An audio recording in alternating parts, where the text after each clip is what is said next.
Let's talk about boundaries for just a moment, particularly the ones that emotionally immature parents like to cross. Hey there, beautiful souls, welcome back. And if you're new to me, I am Nikki Steinhauer. I am an energy healer, spiritual consultant, and Reiki master.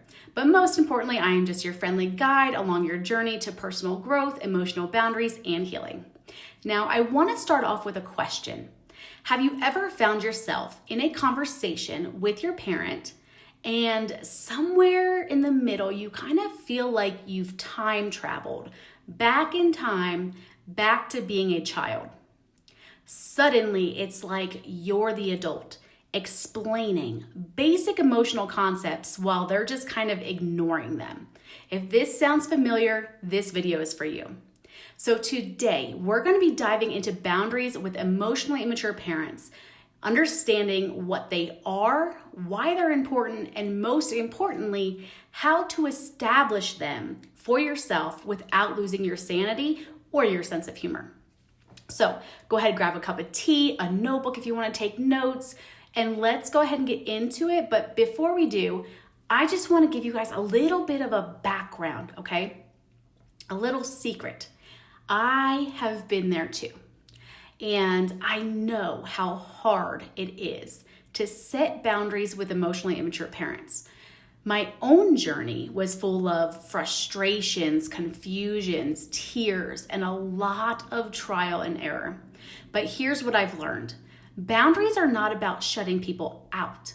They're about creating a space for healthier relationships, both with others and with yourself. And while it's not always easy, I do promise that it is absolutely worth it.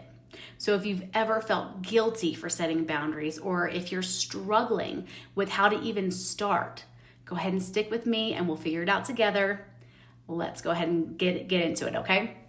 So let's be real. Boundaries are hard to set with anyone, but with parents, that is like a whole new level.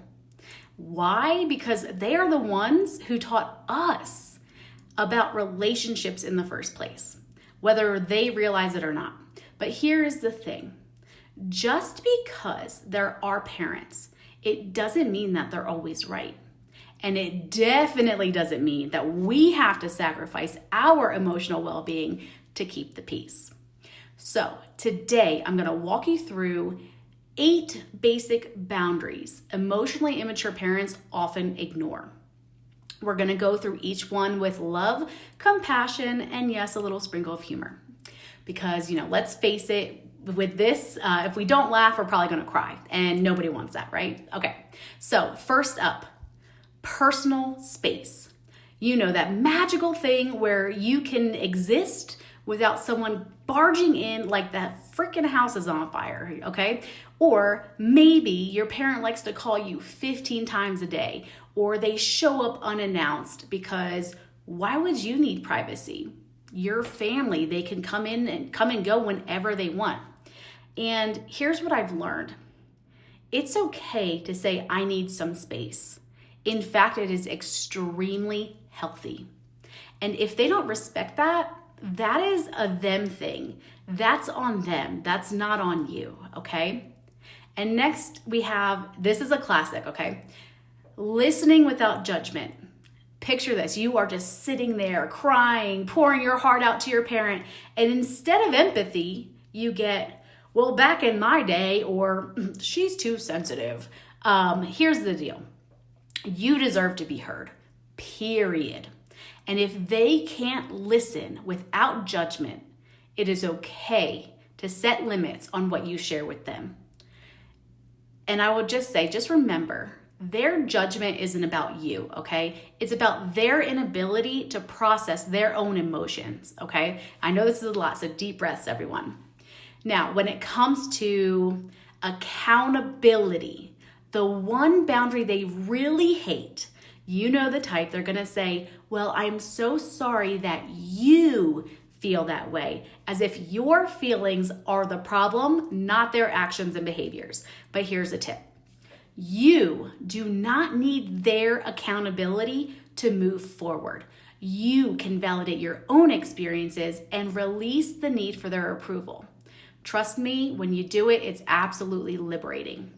Now, I could go on and on all day about the boundaries, all the other boundaries, like accepting no for an answer. Spoiler alert, they don't.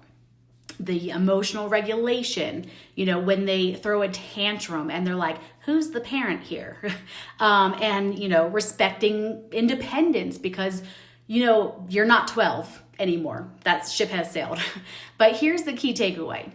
Setting boundaries does not mean that you love them any less, okay? It means that you love yourself enough to prioritize your well-being. So what about you? Do you guys have any of these boundaries that resonate with you and your own experiences in your life? Let me know in the comments below. I would love to hear your stories.